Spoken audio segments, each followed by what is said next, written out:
Waalaikumsalam. Ustadz, Allah ya Allah, itu sedekah nolongin saya banget Pak Ustadz. Saya orang miskin Pak Ustadz, susah Pak Ustadz. Sekarang saya bisa makan di restoran mahal ini Pak Ustadz.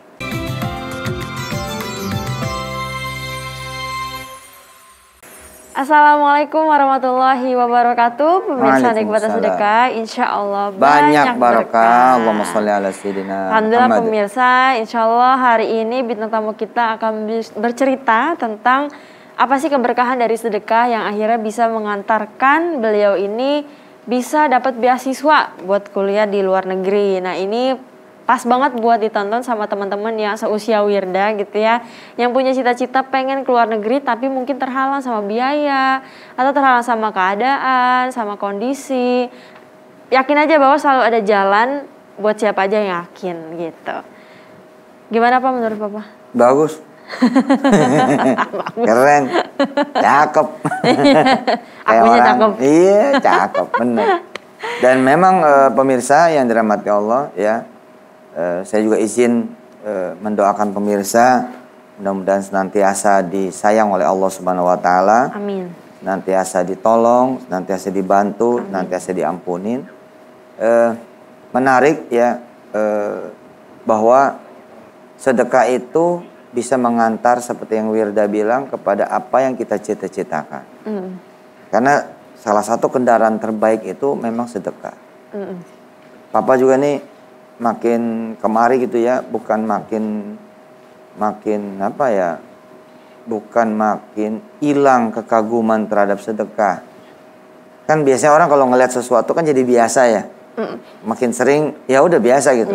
Tapi enggak loh, kan Papa hidupnya di dunia sedekah ya, hidupnya nih di dunia sedekah. Jadi dia punya lembaga sedekah, punya pesantren sedekah, punya usaha sedekah, pokoknya hidupnya sedekah lah gitu. Dakwahnya juga dakwah sedekah. Tapi tiap hari itu kekaguman saya pemirsa ya terhadap cara kerja sedekah luar biasa. Kemarin saya lagi ada di salah satu restoran, tiba-tiba melintas nih orang namanya Rangga, saya nggak kenal. Dia nyapa saya, Assalamualaikum Ustadz. Waalaikumsalam. Ustadz, Allah ya Allah, itu sedekah nolongin saya banget Pak Ustadz. Saya orang miskin Pak Ustadz, susah Pak Ustadz. Sekarang saya bisa makan di restoran mahal ini Pak Ustadz. Wih. Iya, udah punya usaha ini, usaha itu, cerita. Sampai matanya tuh ketika cerita tuh berbinar gitu. Arti betapa berterima kasihnya kenal sama yang namanya sedekah. Nah, terus kemarin ada juga satu sales mobil. Dia bilang di masa pandemi ini dia nggak pernah kesusahan jual mobil, nggak pernah kesusahan gitu jual unit kendaraan yang memang dipatok oleh kantor gitu loh, dan selalu melebihi dari target. Kenapa bisa begitu? Karena main sedekah aja. Jadi caranya begini pemirsa, dia dapat untung berapa sih dari unit yang dijual misalkan? Oh sekian juta misalkan, taruh misalkan 1 juta misalkan. Nah dia sedekah duluan tuh 10%-nya, jadi 100.000 dia sedekahin. Terus dia sambil gemeter dia bilang, ini kan ilmunya Ustadz, saya pakai banget ilmu Ustadz. Ditambah lagi dengan sit, sholawat, istighfar, tasbih, ditambah lagi dengan yasin, ar-Rahman, waqi, al-mulk. Ya Allah saya berdoa tiap saat sama Allah, pengen ketemu Ustadz Yusuf Mansur, pengen ketemu Ustadz Yusuf Mansur. Ketemu lah. Saya bilang, yang belajar nih saya. Gitu loh. Jadi pemirsa, saya hidup di dunia sedekah, tapi tiap hari ketemu kekaguman-kekaguman yang kayak gitu loh. Kemarin kapan kan ada bintang tamu kita di sini yang cerita kan, punya kucing sampai 30 orang pemulung. Pemulung punya kucing sampai 30 dan dia tidak akan makan kecuali 30 kucing ini makan dulu. Dan sehari dia target punya duit 30.000 untuk kucing-kucingnya ini. Ini kan subhanallah. Ada guru-guru ngaji yang menjadi tukang cuci di warung makan untuk kemudian menghidupi pengajian. Wah itu. Oke, Kak, silakan disapa langsung Mas Amin ya. Oke, nih pemirsa udah bergabung nih sama kita Mas Amin ya dari Bandung. Assalamualaikum. Waalaikumsalam warahmatullahi wabarakatuh. Iya. Keren amat cita-citanya nih, kuliah di Mesir atau di Saudi. Ya, alhamdulillah, Ustaz. Iya, gimana dulu bisa punya cita-cita begitu? Bismillah, summa alhamdulillah.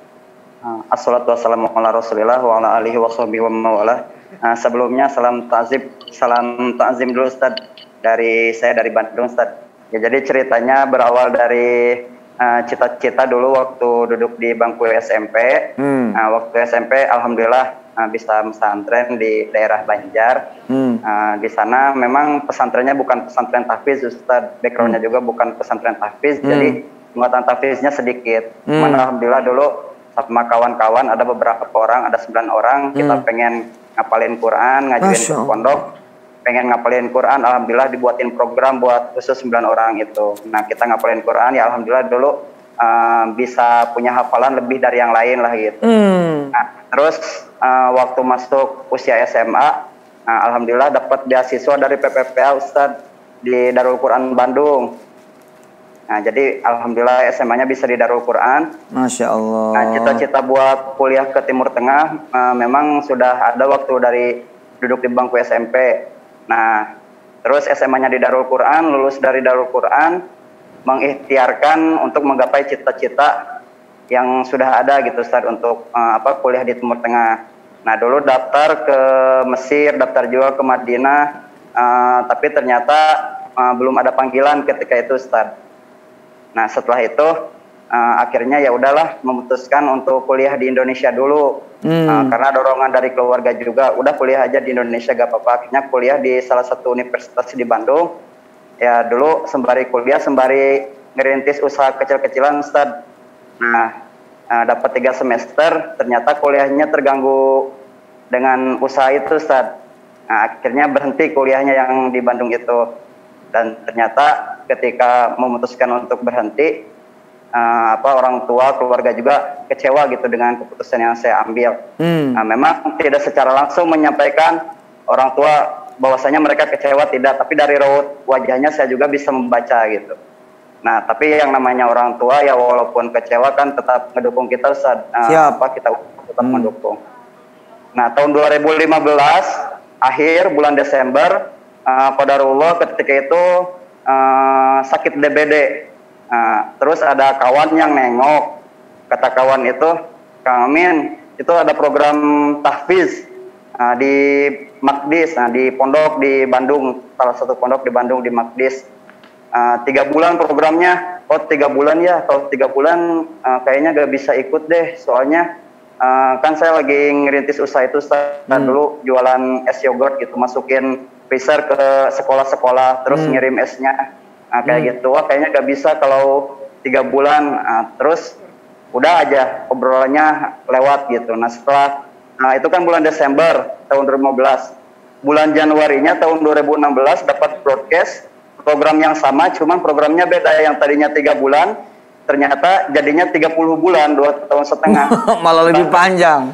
Iya, lebih panjang. Mas Amin, pengen aja gitu, Ustaz. Mas Amin ditahan dulu ya, ditahan dulu ceritanya. Karena ada yang mau lewat nih. Iya Kak, silakan Kak. Pemirsa jangan kemana-mana, tetap di Nikmat dan Sedekah, insya Allah. Banyak berkah. Allahumma sholli ala sayyidina Muhammad.